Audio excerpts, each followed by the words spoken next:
November 20th, 1986, Canton, Massachusetts. 14-year-old Shaun Ouillette is beginning his freshman year.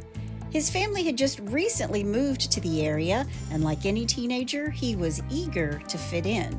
But what started as an innocent effort to connect with his classmates would turn dark and horrifying. This is the story of how a boy with a bright future crossed paths with a classmate harboring deadly intentions. A story of manipulation, cruelty, and a brutal crime that left a family shattered and a community haunted. This is Friendship Turned Fatal, the murder of Shaun Ouillette. Hey y'all, I'm Chris Calvert. And I'm her husband, Rob Potterworth. Welcome to Hitched to Homicide. For better or worse. Till death do us part.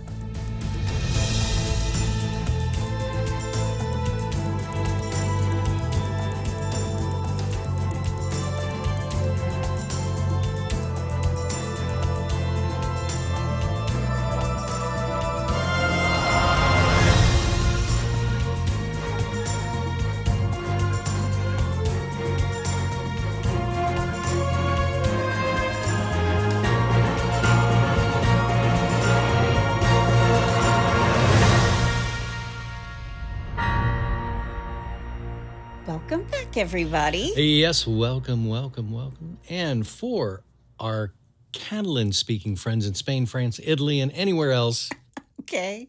benvingut.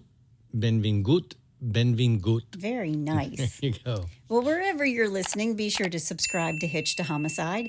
Then like, rate, and review the podcast so other people who are just like you and love true crime can find us. Yep. And if you're watching us on YouTube, hit that subscribe button below. I know I sound like a broken record at the beginning of every podcast. I try to get through all the important stuff really quick. Get it out of the way. Yeah. If you want true crime with us every single day of the week, please go join our closed Facebook group, The In-Laws and Outlaws. Just go to Facebook, type in H2H, In-Laws and Outlaws, answer a couple questions, and you're in. We've got lots of new family members in there. Yes, we do. So welcome. Oh. I did it in English. Yeah, that was very good. Go join. Yeah. I post photos and other information in there. It's a great group of supportive people, very funny true crime folks. Yep. And we do really like each other a lot. You can find us on Instagram at Hitched to Homicide or on X at H2H_podcast. And we have a Buy Me a Coffee link if you want to send Rob some coffee. Send it. 'Cause he drinks it every single episode, especially today. You can find that link in our show notes. Yep. You can also send us a text. The link to that is at the top of the show notes where it says, send Chris and Rob a text. Please do. Well, the reason I said Rob's drinking lots of coffee, we're in the middle of a snowstorm here in Kentucky. What blizzard? It's a couple of flakes. Like right this very moment as we record this episode, a winter storm is raging outside. Blair is on a rampage. Yeah, we're trying to get through it before we have a power outage. We're afraid we might lose power. Yeah. So I decided to do a case that has a winter storm element to it. I want to get right to it. Before I get started, let me thank these sources: the Boston Globe, the Patriot Ledger, the Commonwealth versus Rod Matthews, the Canton Citizen, WCVB in Boston, the Boston Herald, Find a Grave, CBS News, and the true crime podcast, True Crime All the Time. All right. Well, you ready to do it? It was a lot, and I was rolling through them. Well, then let's do it. Rod Matthews was born on July 7th, 1972. He was the unplanned child of a rocky marriage. He was an oops baby. Not a good start. I was an oops baby. Yeah, but your parents didn't have a rocky marriage. It's true. And Rod's parents did. All right. When he's 4.5, his parents temporarily split up. This is the first of their 7 separations, each of which lasted at least a month. Now, if you separate 7 different times, it might be time just to say so long, Yeah. right? What's the definition of insanity? Yeah. Doing the same thing over and over again. Expecting different results. Yeah. Yep.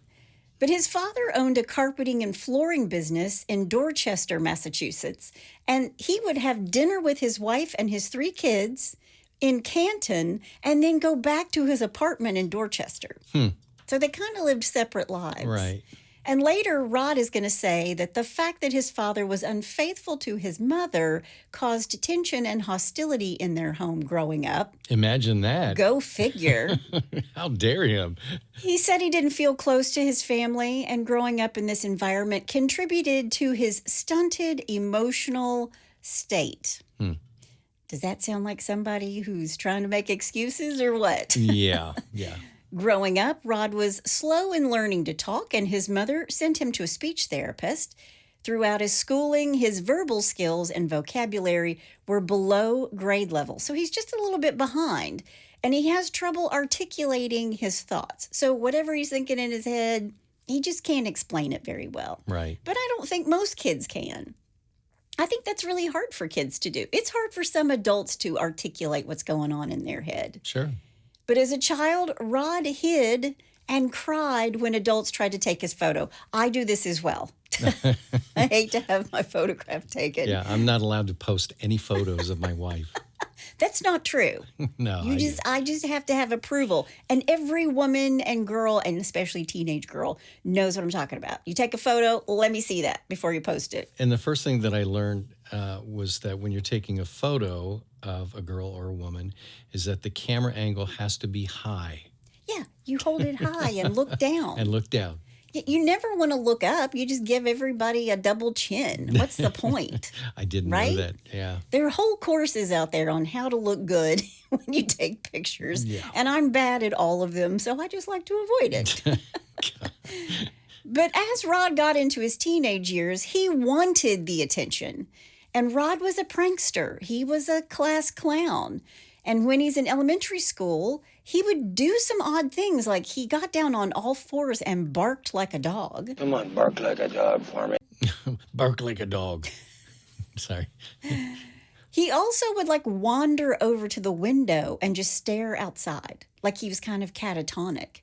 He was sent to the principal's office a lot, and the older Rod got, the more trouble he got into. And Rod never got upset in the principal's office. And this was a man who was known to make his students cry. Really? But the more he shouted at Rod, the more Rod smiled. Really? Yeah. Wow. Later, psychiatrists will describe this smirk as a defensive shield against outside pressures and inner anxiety. So if you're anxious, just smile, which makes me think of that horror movie where everybody's smiling. Yeah, that one freaked me out. And apparently now there's a second one. Uh-oh. I do love horror movies, though. So if you have any good suggestions, send them my way. And if we have power, I'll watch them. Things didn't get better in middle school for Rod. He was given 15 detentions and 3 one-day suspensions during 7th and 8th grade for refusing to cooperate in class, for screaming obscenities, and throwing bananas in the cafeteria. Okay. Were you ever in detention, Rob? Did you ever have to go to detention? No, I never had detention. I was only in the principal's office one time because David Fishbaugh smacked a book over my head. Or David. Yeah. No, we're good friends. He smacked a social studies book over my head and put me down on the ground. I came up and punched him in the nose. And yeah, so we ended up in the principal's office. Don't get the red hair angry. Yeah. Catches on fire. You wouldn't like me if I were angry. Even when the red hair goes a little bit gray. Doesn't matter. Doesn't matter. Yeah. But when Rod goes to Canton High School, by the way, Rod is a little bit of a redhead. Really? Yeah, he's a redhead. Oh, great. Give us all a bad name. Well, he wears his hair in like a punk, like a mohawk that he sort of paints red, like real red and black. See, the biggest thing of being a redhead is like in your entire life, every movie, the redhead is always the geek nerd. Confidence is high. Repeat, confidence is high. And I never understood that. What are you trying to say, honey? I'm a geek nerd. No, you're not. No, you're not. All the redheads I know are wonderful. I know lots of them, and they're all wonderful. Yes.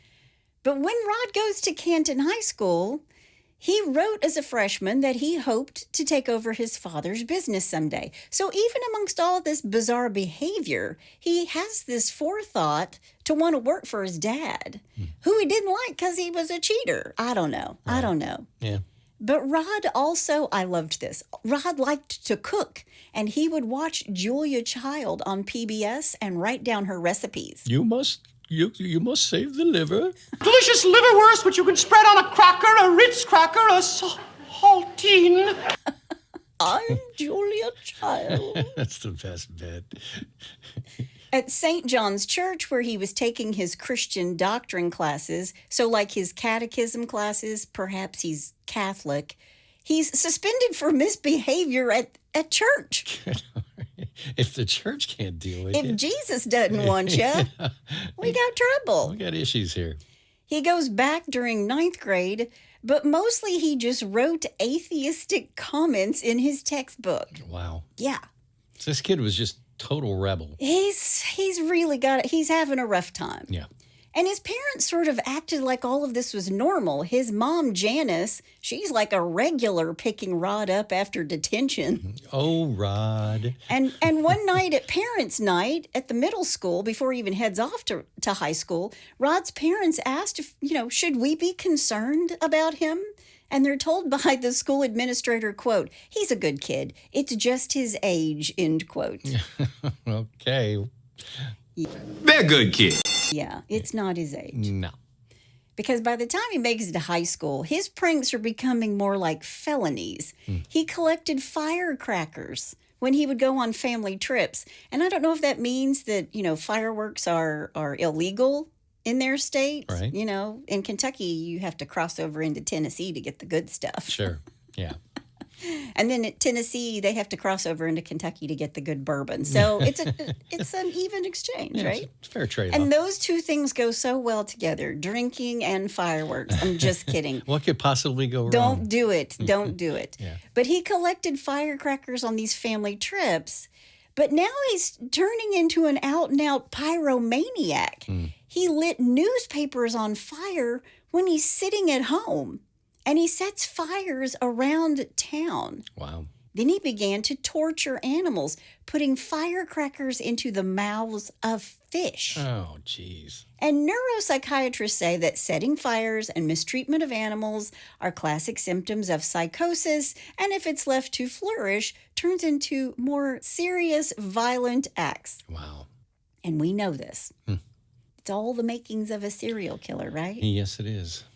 And Rod was sort of pulling away from the outside world. He became preoccupied with being clean, and he took showers all the time. A little OCD. And as part of his withdrawal from society, he had this form of being indifferent to pain.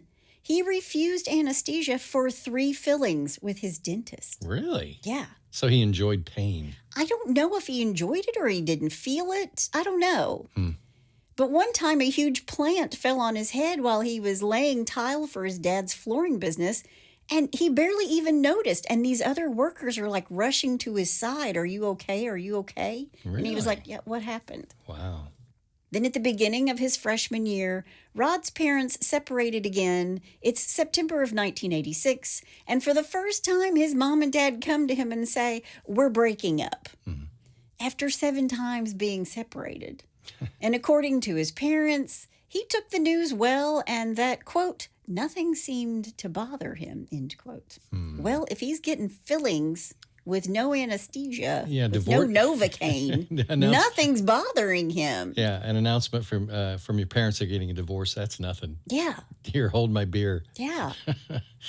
Then in mid-October, Rod's sister rented a documentary film for him. It was called Faces of Death. I have never heard of this, and I was an 80s kid. I've never heard of this. What is it? Faces of Death.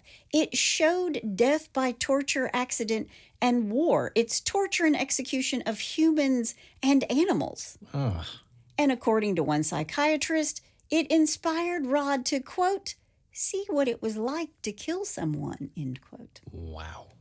A few days after this, in health class, Coach Tracome's health class, he leaves an anonymous question. It was a way for teens to ask questions in private and anonymously ask about sex education or other health questions. So they had this, this box. You can write a question anonymously. Sure. But when Rod puts this question into the box, Coach Tricomi, who was the Boston Globe's Division III Coach of the Year in 1987 in football, he saw Rod write this statement and slip it in the box. And it said, quote, "I like to light fires and I want to kill the people I hate," end quote. Gee whiz. And the day after handing in this little letter, Rod asked the coach if he'd read it. And when the coach attempted to discuss it, saying, "Are you serious?" Rod shrugged and walked away. And the coach told him, "Good, because both of those are felonies." They kind of laughed it off. Yeah. But after this discussion, Coach Tricomi did not follow up or ask any more questions. Yeah, wow. Well, that wouldn't happen today. It would not happen today. Red flags everywhere, right? That's a red flag. Yeah, big time. Rod's parents know they've kind of lost touch with their son, but they believe that something else is happening, something they can't control. You see, Rod is on Ritalin, methylphenidate. Okay. It's for kids and adults who suffer from attention deficit disorder, which usually manifests as hyperactivity. And Rod began taking this when he's in 4th grade because his teacher told his parents he needs to be medicated to calm him down. Right. Well, if he's on all fours barking like a dog, Yeah. But after he started taking it 3 weeks later, his teacher calls his mom and says, "Is Rod taking his meds? Because he sure doesn't act like it." And he was. He was taking his medicine. Wow. Now, according to a 2022 study published in Pediatrics, about 3.3 million children in the United States are prescribed ADHD medication, which is roughly 5 out of every 100 kids. And in 2022, about 0.8% of kids in grades 8, 10, and 12 reported using Ritalin. Man. So they keep him on this for the next 5 years. But Rod took a really small dose because he complained that it made him dizzy. And he would start each school year not taking the meds, and then he would end up taking them after his teachers would complain. Okay. Now, in the fall of 1986, when he has started high school, there's a new kid at Canton High School. His name is Shaun Ouillette. Shaun Rennie Ouillette was born on January 28, 1972 in Fairfield, California. His parents soon moved back to their home state of Massachusetts. His parents divorced when he's 4, and his mother remarried twice. And the family moved a lot because his mom was always looking for a better job. Inside the state of Massachusetts, they lived in the towns of Hudson, Brockton, Marlborough, Northborough, and Hull before settling in Canton. Okay. She was looking for a better job all the time. And, she was married, divorced, and married. And then she's just really trying to do right by her kids. Sure. I really think she is. Right. But because they moved around so much, Shaun attended a new school every year. And Shaun was a friendly, sweet kid. His mom always said that he reminded her of Opie from the Andy Griffith Show.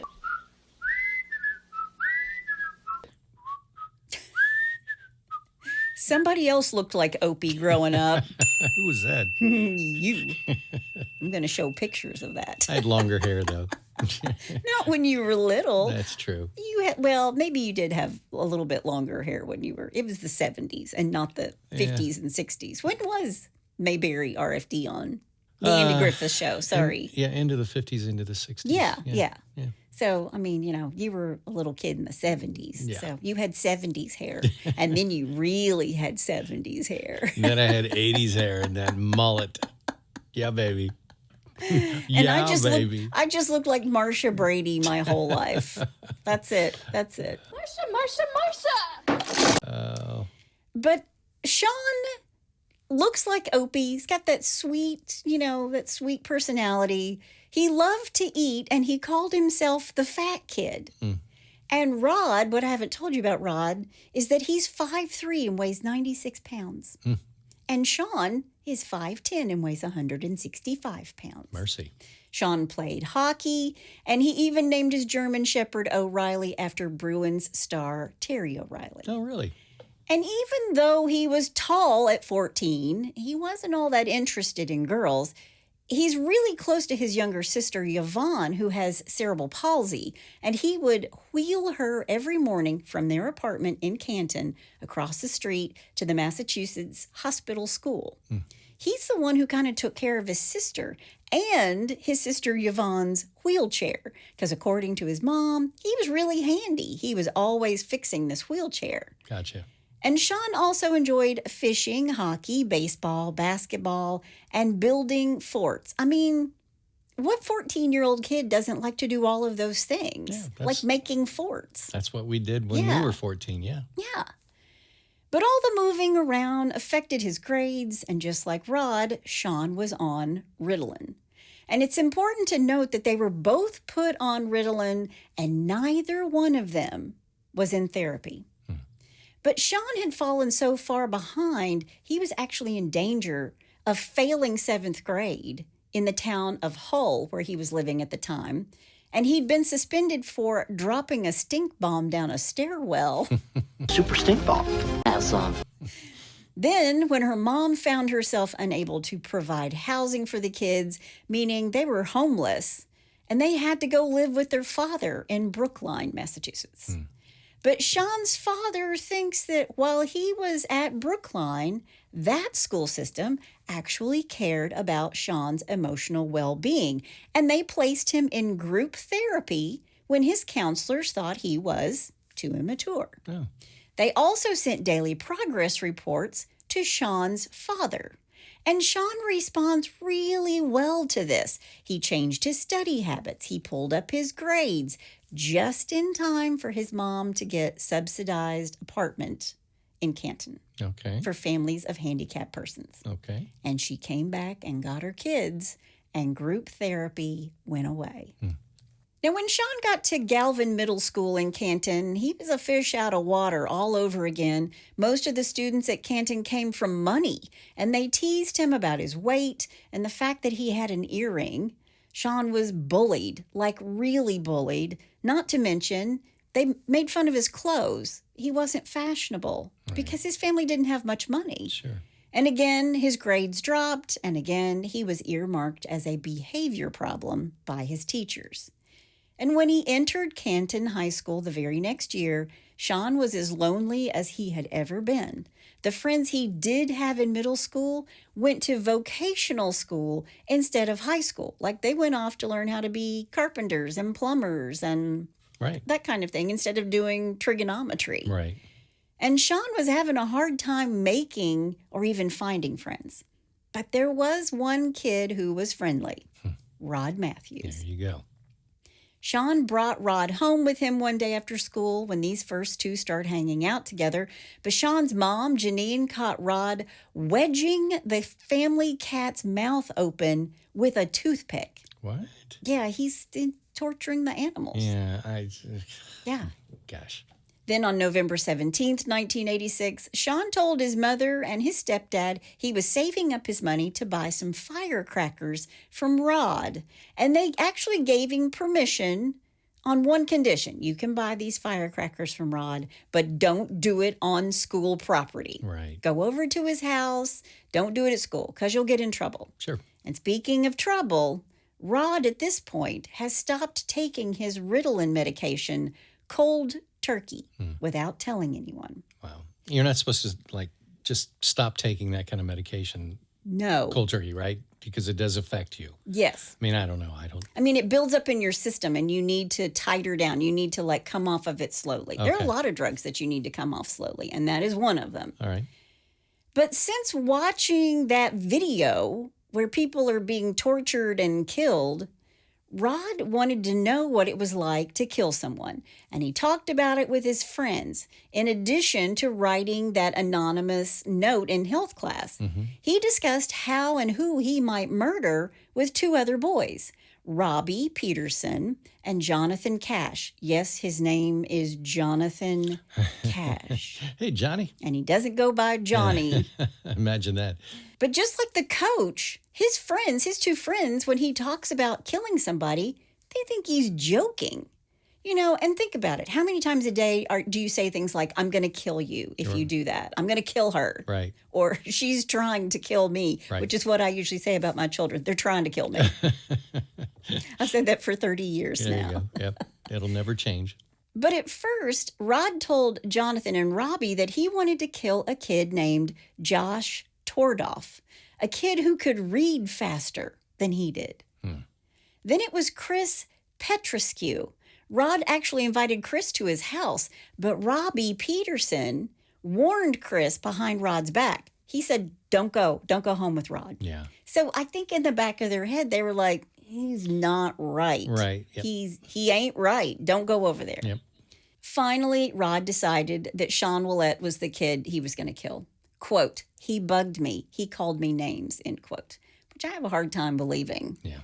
But Rod made his plans, and then he asked Shaun to come to his house to set off firecrackers. Remember, Shaun's really excited. He's been saving his money. And he was also so excited that he told his neighbor, a kid named Jamie Bell, that he was going over there. And Jamie questioned the whole thing, like, why are you going to Rod's house? Yeah. And Shaun tells him, because we're friends now. And he was really excited to be invited to Rod's house. By the way, Rod lived in a really nice house. There was a pool in the backyard. I mean, his parents gave him everything. Sure. He wanted to be one of the cool kids. Shaun wants to be one of the cool kids. And hanging out at Rod's house is how he's going to be a cool kid. Okay. So Shaun agreed to go to Rod's house after school on November 19th, 1986. But just like today, there was a massive snowstorm. And the snowfall was so heavy that school was canceled that day. Now, that doesn't happen in New England all that often because they're different than we are in Kentucky. Yeah. They're prepared for this weather, right? We aren't. But school was canceled that day, so they rescheduled for the next day. And on the next day, Shaun rode the bus home with Rod. That's called foreshadowing. Uh-oh. Here we go. Now, the two of them are in Rod's basement shooting pool.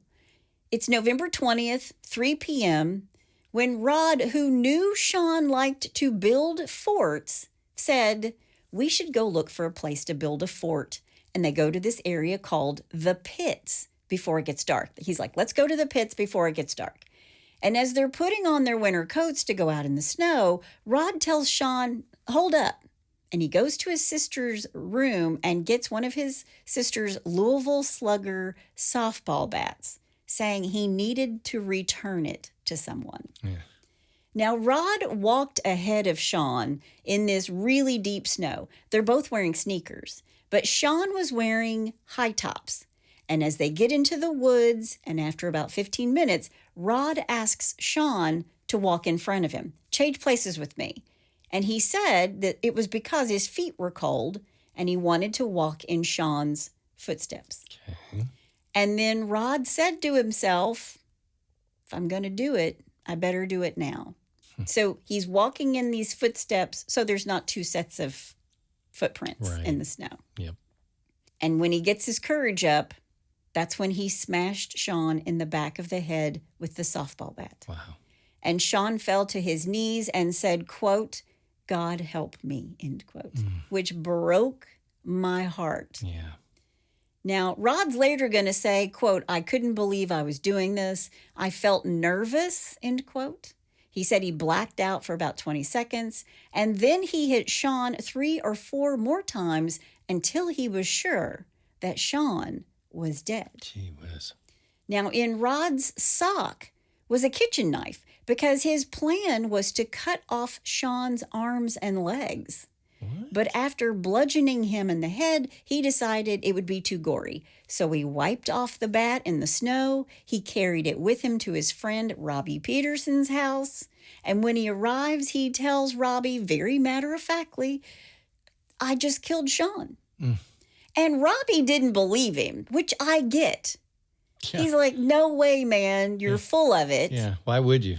Right. Yeah. So Rod grabs him by the arm and takes him to see the dead body, to see Shaun's dead body. Man. And when they get back to Robbie's house, Rod takes the Louisville Slugger and goes home. And after this, Robbie could barely eat, and he only slept with the lights on. Yeah. Rod has traumatized his friend, Robbie. Right. Now remember, they're only 14. 14, which is crazy to me. Gosh, at 14, I was still eating dirt. We're not. I know. When he was 14, he had a band. I have pictures. All right. Had a band that was eating dirt.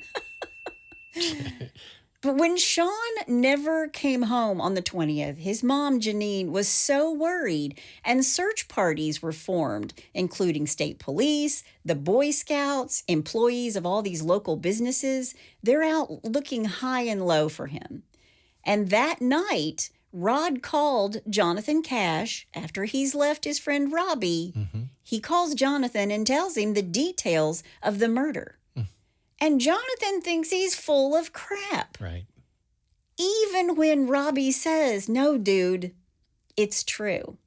Jonathan still doesn't believe it. He thinks the two of them are like pulling his leg. Yeah. Well, I mean, at 14, too. I mean, why would you believe that? Yeah. I mean, Rod's always been different. You know, he's a kid who gets in trouble. He's a prankster. You know, he's Right. saying this. Yeah. Can't be true. He's just lying. He wants attention. Yeah. Yeah. Meanwhile, everybody's out looking for Shaun, and his mother has a dream that she sees his dead body. She can see him lying face down in the woods. Wow. And if that isn't a mother's intuition, I don't know what is. Man.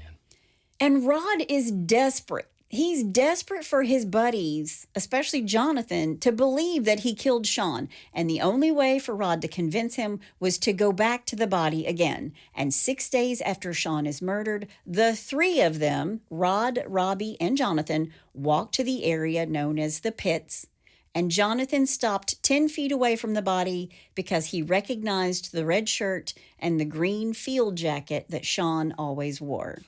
And Rod said to them, quote, I know you guys won't say anything. You don't want to be next, end quote. Wow. Now, later that night, when one of Shaun's friends calls, Jamie Bell, the same kid who asked Shaun why he was going over to Rod's house, he's like, why are you going to Rod's house? You know? Yeah. Rod tells him Shaun never came over that day. He tells Jamie, yeah, I know. He said he was coming over. He never came over that day. Right. But police discovered that Rod was the last person to see Shaun. And he's questioned not once, not twice, not 3 times, but 4 times. Really? Rod was questioned 4 times just on day 1. Yeah. He denied having any knowledge of Shaun's whereabouts and said he hadn't seen him all day. He was questioned again 2 days later. Why? Well, the bus driver who dropped the two of them off read about Shaun's disappearance and said she saw him get off the bus with Rod. Uh-oh. And as he's talking to police, by the way, he's as cool as a cucumber. He is a cool customer. Like, police were like, this is like a seasoned criminal in here talking with us. And he's 14. 14. Gee whiz. So at first he tells police Shaun never came over, which is the story that his mother actually corroborates because she didn't see Shaun in the house. Right. But then on November 22nd, this school bus driver tells police that she saw Rod and Shaun that day. And only then, during this 4th interview, did Rod admit that they played pool in his basement. And he tells police, I only lied because I was covering for Shaun. He has run away, probably back to Hull, which is a town. Okay. But during this time is when Rod takes Jonathan and Robbie to see the body. Right. And after they see it together, by the way, they go to the woods to the pit after a pep rally at school. And when they leave the body, they walk downtown and go to a pizzeria and eat and wait for Jonathan's mom to drive them all home later. I mean, these are like the kids who go to the mall and hang out, right? Wow. And when Jonathan gets home, he goes to his room. He begins to shake. But Jonathan and Robbie were unwilling to confide in adults about what they'd seen. They both avoided being alone with Rod, and the two of them formed a pact saying that if one of them is murdered, the other would go to the police. Now, can you imagine being a little kid and worrying that you were going to die and you had to make a pact with your friend? Yeah. Jonathan sleeping with a knife under his pillow, and Robbie wouldn't go to school unless his older sister drove him there. And when his sister left early one morning without him, he stayed home. And when he didn't show up for school, Jonathan panics and calls Robbie's mom from school to ask if he was home or sick. And Jonathan and Robbie's parents think these boys are like in some sort of weird teenage funk. Right. But these boys are desperate. They're desperate. They really want the police to find Shaun's body and arrest Rod, but they don't want to be involved in any of it. Right. For 3 weeks, Jonathan Cash and Robbie Peterson are terrified of Rod. They feel horribly guilty, but they don't know what to do. Right. They didn't think when he said he was going to kill Shaun that he would actually do it. And when he did, they're stuck between these feelings of being so afraid of Rod and being loyal to him. Yeah. Because Rod was their friend. Right. And Rod was acting like his same old self at school. But Jonathan and Robbie aren't doing so great. And Jonathan finally tells 3 coworkers at the Marshall's department store where he worked nights as a stock boy about what had happened. Okay. And one of the people who caught the bits and pieces of this story was 23-year-old Laurie Allen. And she called the police anonymously on December 9th, but her information was too vague. She didn't have enough of the story. And the police sort of disregarded it. Really? Yeah. As serious as this whole thing was, and they had search crews out, and they... Yeah. Oh, gee whiz. Well, I can imagine that they were getting all sorts of tips and calls. Well, that's true, too. Yeah. And they're just trying to sift through them. I mean, I'm sort of, I get it on the police because I get it that the police were like, okay, whatever. Because she didn't have enough for them to really do anything with. Right. But then just after midnight on December 10th, 20 days after Rod had murdered Shaun, Jonathan Cash slips out of his parents' house in the middle of the night, rode his bike by the light of the moon 1.5 miles to the hilltop in the pits where Shaun's body was still in the leaves and snow. Jeez. And Jonathan stood there for 10 minutes memorizing the nearest landmarks. Then he pedaled home and wrote a 2-page letter to the Canton Police Department, letting them know where the body was and saying that Rod was the killer. Quote, Shaun Ouillette did not run away. He wasn't in trouble with anyone, and he didn't take a bus anywhere. He went to Rod's house to buy bottle rockets, unaware of Rod's plan to kill him. There were only 2 other people besides Rod that know of his action, and I shouldn't even told you this because he said he would kill us if we told. I was not there when Rod killed Shaun, but he told me of it that night. I'm sorry I couldn't tell you sooner or in person, but I'm afraid that you will make me an accessory to the fact, and I wish to remain anonymous. Between Sawyer Avenue and the new industrial park off Sherman Street, you will find Shaun in the woods at the top of a hill. At the bottom of this hill is old concrete pipes, and also from the top of the hill, you can see a red house, end quote. Wow. So that's the letter he wrote. Okay. And the police get the letter at 2 p.m. on December 11th, and they found Shaun's body that afternoon. Then after seeing a TV news story, Laurie Allen calls the police and tells them, that letter you got? Jonathan Cash was the author of that letter. Oh, wow. And on December 13th, Robbie and Jonathan tell their story to the police. They get a search warrant for Rod's house, and they get this bat. And the lab revealed that there were remnants of blood and hair on the bat, not to mention a bone fragment was embedded in the bat that belonged to Shaun. Wow. Rod is 14 years old. He's arrested. He showed 0 emotion as they took him away to the police station. The community is shocked. But after his arrest, Rod underwent a series of interviews with psychiatrists, go figure, and his case was really puzzling to them because there was no history of mental illness in this family, his brain scan was normal, and he didn't suffer from anything specific like schizophrenia. They labeled it as chronic atypical psychosis stemming from physiological dysfunction or emotional deprivation or both. Okay. It pretty much covers all their bases. which means God only really knows. Yeah. Or Yeah. he's knucking futs. Yeah, I mean, even residents, when they're doing the residency program, if they don't know what's wrong with somebody, they call a patient a gork. God only really knows. Yeah, okay. And that's seriously kind of where they are with this kid. But the Norfolk County prosecutors didn't care that he was a kid. They were determined to try Rod as an adult Oh, wow. for first-degree murder. Man. In January 1987, Janine Quinn, who is Shaun's mom, recounted to the Associated Press 2 horrible things that had happened. She's being harassed. One night, she discovered the words red rom, Ugh. which is Stephen King's The Right. Shining. Yep. It was scrawled in shaving cream above Shaun's bedroom window. Then in June of that same year, another sinister act happens. Somebody hurled a rock through the family's window with a message on it saying, quote, Yvonne is next, end quote. Yvonne is Shaun's sister with cerebral palsy. Man. I mean, hasn't this family been through enough? Yeah, big time. On July 5th, 1987, Rod Matthews was indicted for first-degree murder in Norfolk County. That same year, Janine Quinn, Shaun's mom, testified in favor of a bill before the state legislature.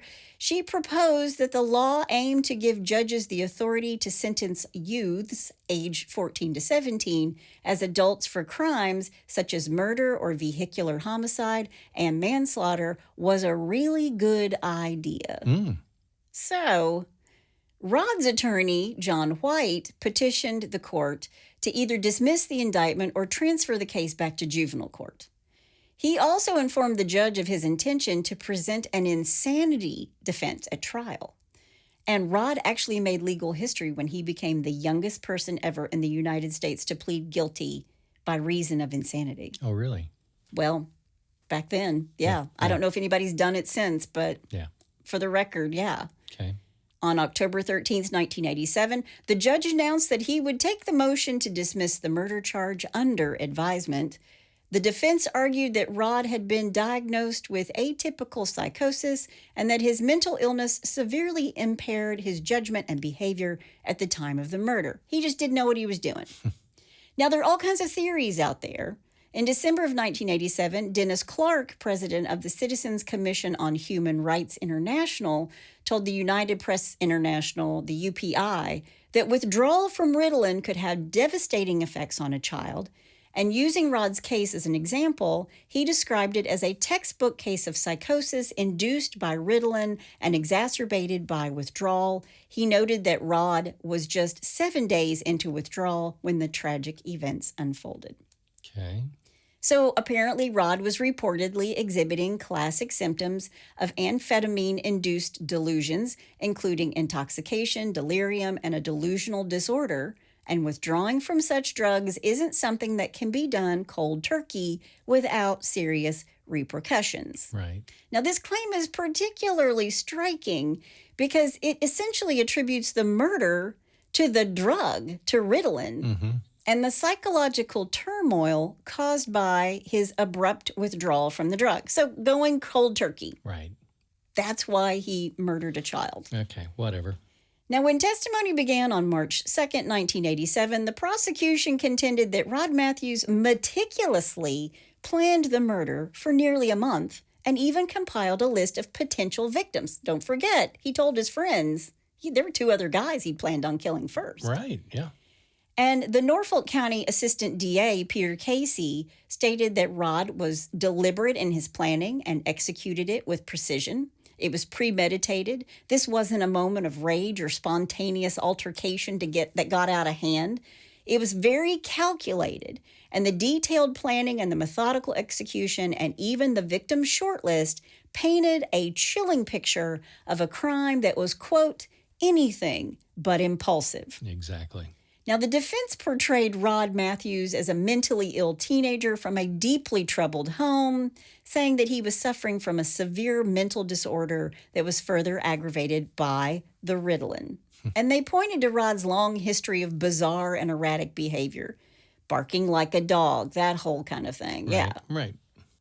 And they even say, listen, this is just a kid. and he asked for help prior to the murder. They're talking about this coach. Yeah. They're going to lay this at this coach's feet. It's everybody else's fault, but Yeah. yeah.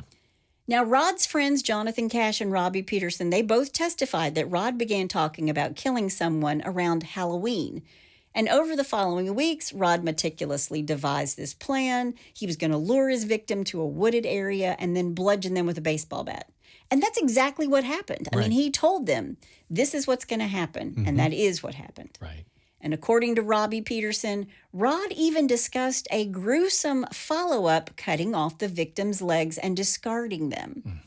And that Rod chose Shaun because he would be, quote, the least missed as he didn't have many friends, end quote. Wow.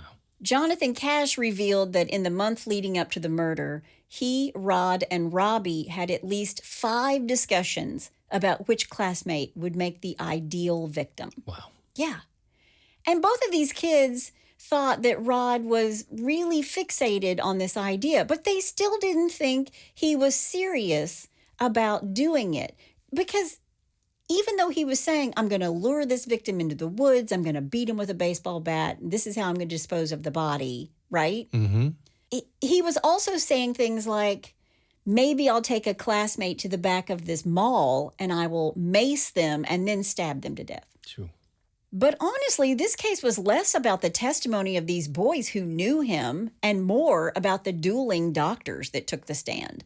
Dr. John Dagno, a Harvard psychologist who conducted 2 whole sessions with Rod, testified that Rod spoke in a flat, robotic monotone during their evaluations, a behavior indicative of severe mental disorders. Okay. He believed that Rod had been experiencing prolonged transient psychotic episodes.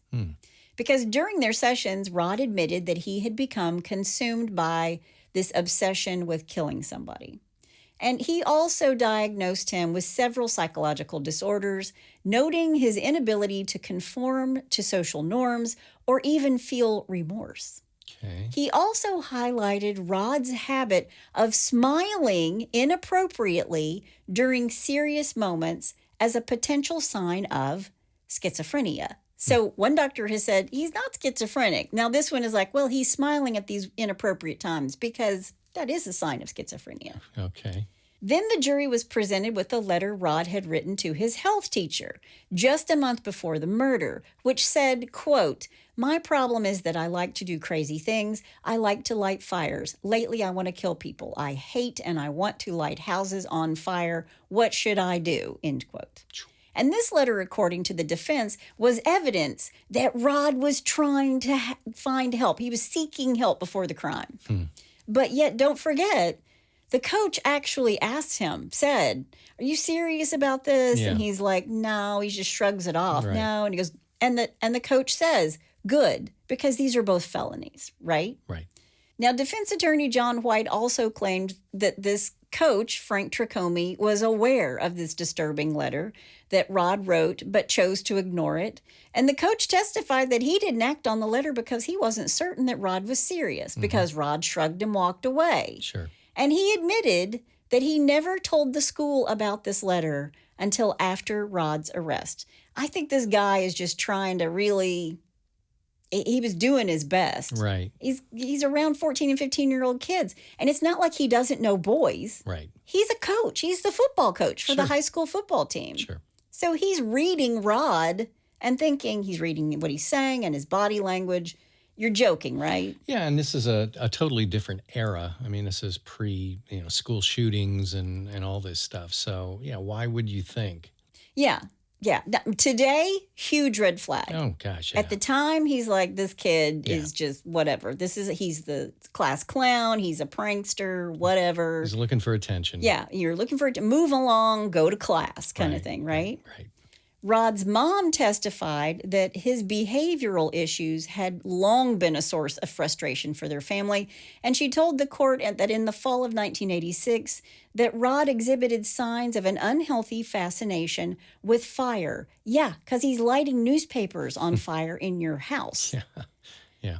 2 psychiatrists testified for the defense, but reached completely different conclusions about Rod's mental state during the murder. So they're bringing in all these experts. Dr. Susan Wolf diagnosed Rod with a chronic and subtle mental illness, arguing that while he understood the difference between right and wrong, his condition impaired his ability to adhere to the law. He knows right from wrong, but his condition keeps him from doing the right thing. Oh, okay. I don't know. Yeah. And in contrast to that, Dr. Norman Bernstein testified that Rod couldn't stop himself from killing Shaun, claiming that although Rod understood the criminality of his actions, he was unable to control them. So he knows right from wrong, but he just can't control himself. Oh. Or he knows right from wrong, but he just doesn't care. Right.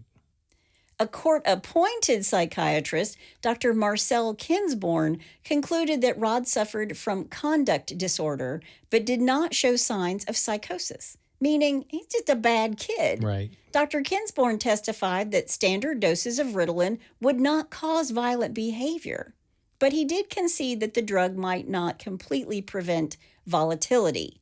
Another expert suggested that Ritalin could have worsened Rod's ability to control his impulses. And this same expert testified that Rod's decision to kill may have been influenced by watching the disturbing documentary Faces of Death. Well, duh. Yeah, exactly. The boys, his best friends, said this all started happening around Halloween and after Halloween when he watched this documentary. Right. In his closing arguments, the defense attorney John White urged the jury to reflect on the expert testimony that Rod was suffering from a chronic mental disorder at the time of the murder. Quote, "There isn't one of us who hasn't looked at a child and wondered what was going on in their mind. That is the central challenge of this case. What was going on in Rod Matthews' head," end quote. On the other hand, the assistant DA, Peter Casey, painted a really different picture, Can you imagine that? saying that Rod acted with deliberate premeditation, extreme atrocity, and cruelty. He argued that Rod knew right from wrong, methodically planned the crime, and even attempted to cover it up by fabricating false stories. Right. So if you don't know right from wrong, why would you lie about it? Exactly. On March 10th, 1988, the jury found Rod Matthews guilty of second-degree murder as an adult. Oh, wow. He was sentenced to life in prison. Now, following the verdict, Rod's parents told the press that their son was mentally ill and should be receiving treatment in a hospital and not serving time in a prison. So at just 15 years old, Rod Matthews became the youngest inmate in the state. Man. He was subjected to a 60 to 90-day evaluation to determine how he would be housed. What do you do with a 15-year-old? Yeah. You can't put him in Gen Pop. Nope. But during this time, Rod was kept in protective custody. But beyond that, little information has surfaced about how he was managed until he turned 18. Now, Rod's first parole hearing was held on December 6, 2001, but he was denied. His second hearing was on May 15, 2007, and it ended with the same result. And although he was eligible for a third hearing in 2012, Rod postponed it. Then finally, on March 29, 2016, during his third parole hearing, Rod admitted, per WBUR, quote, "As sick as it sounds, I wanted to prove that I could murder him," end quote. Wow.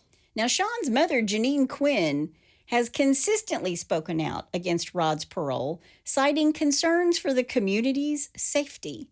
And at this 2016 hearing, Janine told the CBS station in Boston, quote, "I have forgiven you, Rod, but there's a difference between forgive and forget. I have survived this because I chose to forgive." And Rod was denied parole again. Wow. Then on June 8th, 2021, Rod was up for parole once again. And this time he delivered an opening statement apologizing for his crime and expressing remorse. He acknowledged the profound impact on Shaun's family, his own family, and the broader community. Rod admitted to starting fires as a young kid. He was at least 9 years old when he started setting fires, Right. between 30 and 50 of them, which he said gave him a sense of relief. And when he was asked by the parole board about his motivation for the murder, he struggled to give them a good answer, saying that his family life was tumultuous in his really nice house with his pool table and his pool in the backyard. Right. And he said that his father's infidelity was a disruption that contributed to his emotional detachment and his capacity for violence. Yeah, whatever. Yeah. He said he wanted to murder Shaun, but at the time he lacked the emotional depth to understand or care about the consequences. Okay. And despite his statements, the parole board denied his parole. Good. Once more. Wow. However, Rod became eligible again in 2024. Okay. November, just a couple months ago. Right. Quote, I want the 9-to-5 job. I want to be with my family. I want to take care of my mother. End quote. Then he tells the parole board, I'm not that 14-year-old kid anymore. I'm a 51-year-old mature, responsible adult. End quote. And after serving 37 years behind bars, Rod Matthews, who was now 51 years old, was granted parole on November 6th, 2024. Wow. Quote, the board concludes that Rod Matthews has demonstrated a level of rehabilitation that would make his release compatible with the welfare of society. End quote. Now, as you might imagine, Shaun's mom was less than happy about it. Yeah. Quote, I am frightened right down to my socks. I'm frightened, end quote. Yeah. She thinks that Rod is still dangerous. Quote, there is such a thing as evil, and I believe he is evil, end quote. You can't change a leopard's spots. The family, along with the Norfolk County District Attorney's Office and the Canton Police Chief, Helena Rafferty, they opposed Rod being paroled during his hearings. And despite these objections, the parole board granted him his parole. And the decision has left Shaun's family feeling very betrayed and fearful, which I completely understand. Yeah. So he's sent to prison at 15, been there 37 years. I can see where Shaun's family wanted him to stay there for the rest of his life. Mm-hmm. But Rod is out. Wow. And I don't know how I feel about that. Yeah. You know, email me. Tell me what you think about this case. Right. But that is the case of Rod Matthews and his murder of poor Shaun Ouillette. And that's all I have to say about that.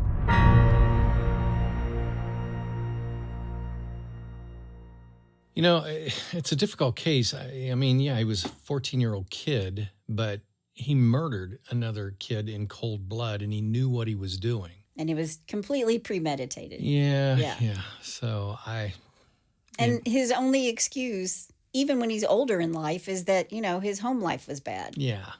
So I don't know. Yeah, he mapped out the whole thing. So should he have gotten parole? I mean, in my opinion, no. That's why I said, I don't know how I feel about it. But I would be interested to hear how everybody else feels about it. Yeah. I mean, I feel sorry for Shaun's family. Yes, absolutely. Good Lord. First of all, they feel like justice wasn't served. And number two, they're afraid. Yeah. And I would be too. Yeah. Because, sure. after what he did and serving 37 years, he had a lot of time to sit there and think, fume and, Yeah. And of course, he's blaming everyone else. So I'm sure, whatever. I did try to find out where he is or what he's doing, but yeah, there was no information. Oh, well, okay. That one bugs me. Let me have something that's a little lighter called Bless Your Heart.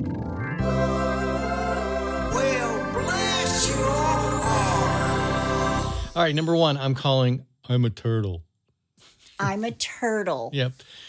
Well, I guess it's safe to say we know what this guy's favorite cartoon was. A Lafayette man thought robbing a convenience store wearing a Teenage Mutant Ninja Turtle mask would be a great idea. Maybe it's me, but it seems like you wouldn't want to stand out if you're going to rob a place. The turtle in disguise was 18-year-old Lacorian Detron, according to Lafayette Police Department. Okay. What an employee thought was a gun in a plastic bag turned out to be a trusty old stick wrapped in plastic. He robbed with a stick. Yes. That was his weapon? Okay. Yeah. It's hard to tell from the police video what it was, but He's supposed to be a Ninja Turtle, but he's not wearing a colored bandana. Oh, okay. Yeah. So I guess in the I don't know, teenage, Yes. they have different guys. Yeah, they do. Yeah, that's above my pay grade. Anyway, Lafayette Police Department said the suspect went behind the counter to attempt to open the register, but was unsuccessful. Needless to say, the thief managed to steal 2 wallets that were under the counter before fleeing from the scene. I guess his turtle power wasn't working that day because he got caught a short time later and convicted. Scotty could hold up a convenience store with a stick. That's his favorite thing is a stick. All right, number 2, I'm calling Go Speed Racer. Okay. A grown man in Indiana is a bit embarrassed after state troopers arrested him for driving a toy car while under the influence. According to this report, 51-year-old John McKee was pulled over by Indiana State Police while driving a Power Wheel down the street at 9 p.m. on Wednesday. Yes, that kind of Power Wheel, Yeah. the type you may have had when you were 5. Yeah. The trooper saw the man driving in the road with no lights or reflectors, making the vehicle not legal for the road. Not to mention the fact it's kind of small. Yeah, the trooper stopped him and noticed he was showing signs of impairment. The trooper then gave McKee a series of field sobriety tests, which he failed. Blood tests at a local hospital determined McKee was, in fact, under the influence of meth and marijuana. Oh, wow. Okay. Yeah, he was charged and convicted. But my point is, can you imagine you're driving down the street and you see them stopped on the side of the road and he's giving him a sobriety test Yeah. and there's a little power car sitting there? Yeah. Yeah. Listen, the Indiana State Police, Oh, they don't mess around. they don't mess around. Nope, not at all. Not at all. All right. And number 3, enjoy the view. Enjoy the view. Yes, according to reports, employees at Arlington Auto Wrecking in Akron, Ohio, took things into their own hands when they were fed up with thieves breaking in and stealing from them. Okay. They were stealing catalytic converters and other valuable parts that are taken off vehicles frequently at this location. That's hard to say. When a suspect they believe had broken in and stolen before was stealing from another vehicle on the lot, the employees jumped into action. Oh, my gosh. This person had been caught and let go once before, and the employees claimed they caught him a second time, but he escaped. This time, they had him, though. They brought the forklift over to the vehicle he was in and lifted it 20 feet into the air. Then they refused to lower the vehicle until the police arrived. Get out of that one. Yep. Mister. Here's the best part. When an employee called 911, even the operator on the line got a laugh out of the situation. When police arrived, they easily took the suspect into custody. The dispatcher's like, he's where? Yeah. Hey, guys, get a load of this. Yeah. The suspect that was arrested was identified as 26-year-old Alexander, and I love this name, Funk. Mr. Funk. The jig is up. Mr. Herman, Mr. Pee Wee Herman. When he was arrested, he was also in possession of a backpack with a sawzall blades and other hand tools. When officers asked why he had those tools on him, this is just amazing. He claimed he was using them to steal copper pipes. I'm not here for the catalytic converters. Oh, it's just for copper pipes. I'm due down the street Yep. at a house to steal a copper pipe. Yeah, Funk was arrested for criminal trespassing and possessing criminal tools. Aw, bless his heart. Bless your hearts. Good Lord. Well, if you have a bless your heart or you know somebody's heart who needs blessing, all you got to do is go to hitchtohomicide.com. And when you get there, there's a pull down menu. And while you're there, you can also suggest a case or tell us about your brush with true crime. Please do. That is my husband out there, my amazing husband out there who's winterized this house. We are ready for Blair. Bring it on. And that's my beautiful bride in the booth. Join us next time on Hitch to Homicide. Bye, y'all.